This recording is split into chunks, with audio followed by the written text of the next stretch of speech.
Dans cette vidéo, je vous présente les transitions et quelques effets sur OpenShot. L'une des grandes forces d'OpenShot, c'est que plusieurs raccourcis qui sont mis à même un clic de droite sur bien des objets. Prenons par exemple vos fichiers médiatiques. Donc, en faisant un clic de droite sur un fichier, vous pouvez avoir, ici ce serait simplement l'affichage au lieu qu'il soit en petite icône, il serait en liste. C'est pas tellement ce que je veux vous montrer, mais donc vous pouvez voir votre fichier original, donc vous avez votre boîte d'aperçu, mais la prochaine option est intéressante. Vous pouvez créer des sections. Donc ça, c'est votre fichier original. Vous pouvez démarrer et décider, je veux une section de ici, et vous poursuivez votre lecture jusqu'à ici, admettons, et vous pouvez lui donner un nom, exemple, et on a créé ici un exemple, donc une portion de notre vidéo, et on pourrait continuer comme ça. Donc ça, c'est une fonctionnalité qui est vraiment pratique. Ensuite, évidemment, on pourrait amener les fichiers à notre ligne du temps pour la chronologie du montage, mais il va sans dire qu'on peut utiliser la fonction glisser et déposer. Donc, voilà, ça c'était pour les clics de droite. Prenons par exemple un fichier médiatique, une vidéo que je viens déposer ici, à la suite d'un autre. Pour créer des transitions, vous avez plusieurs options. D'abord, elles se trouvent ici. Vous en avez une panoplie qui s'offre à vous. Généralement, une transition est mise lorsqu'on superpose deux fichiers médiatiques l'un sur l'autre et on le voit par l'encadré bleu. Donc, par défaut, ce sera une transition en transparence qui va se faire en douceur en passant d'une image à l'autre. Maintenant, cette transition-là, si j'appuie sur supprimer, elle n'est plus là et je pourrais tout simplement en prendre une autre, la glisser et aller la placer. Évidemment, je peux régler aussi la durée qu'aura cette transition sur mon vidéo et tout simplement aller voir l'effet que ça donne.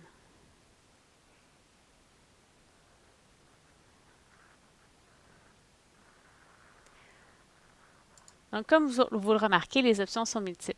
Aussi, ce qui est très plaisant sur OpenShot, vous pouvez mettre les transitions à même votre vidéo. Alors, c'est sûr que l'utilité est peut-être pas présente ou évidente là, parce qu'on est sur la même vidéo, fait qu'on passe d'une vidéo à une autre qui est exactement la même vidéo. Toutefois, si on voulait créer une espèce de petite animation à l'intérieur d'un même vidéo, bien, on peut utiliser la fonction des transitions pour y arriver. Donc, des fois, ça peut être une option qui est intéressante ou juste en début de chapitre, quelque chose comme ça. Un autre effet intéressant sur OpenShot, vous pouvez sélectionner plusieurs fichiers comme ça et en faisant un clic de droite, vous pouvez faire ajouter sur Timeline, mais là, ce que vous allez voir, ce sera une boîte. Et cette boîte est vraiment intéressante puisque vous pouvez choisir sur quelle track vous allez la déposer vos fichiers. Donc, dans mon cas, j'ai rien sur la track 1, j'y vais là.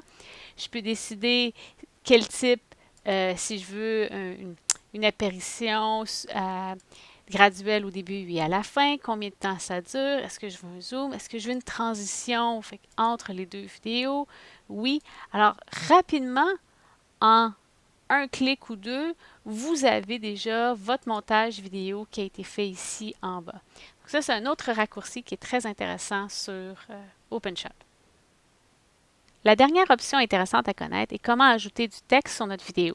Vous allez dans l'onglet en haut « Titre ». Vous avez l'option d'avoir du texte animé, mais vous devez avoir téléchargé le logiciel Blender, qui est gratuit aussi, mais c'est juste une spécification de plus.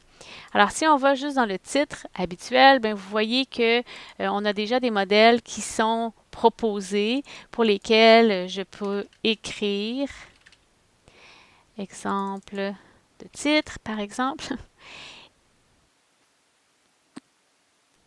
Vous pouvez changer donc le format, c'est quoi le caractère qui est utilisé. Évidemment, vous pouvez changer la grosseur du texte, etc., etc., la couleur.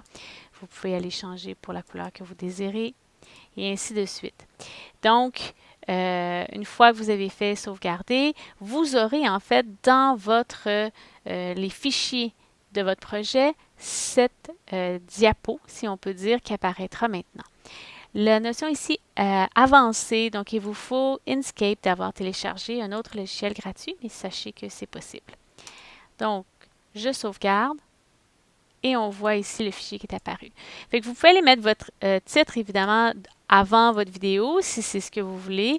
Alors, vous allez avoir le fond noir tel qui est indiqué, ou si j'ajoute une track, si je le mets par-dessus mon vidéo. Donc, l'un va être superposé sur l'autre, puisqu'ici, il s'agit d'un écran noir. Fait que ça vous permet d'avoir cette option-là. Comme vous le remarquez, c'est une façon assez simple d'aller ajouter du texte à une vidéo. Alors voilà, ça fait le tour de comment ajouter des transitions, comment faire quelques petits effets et ajouter du texte.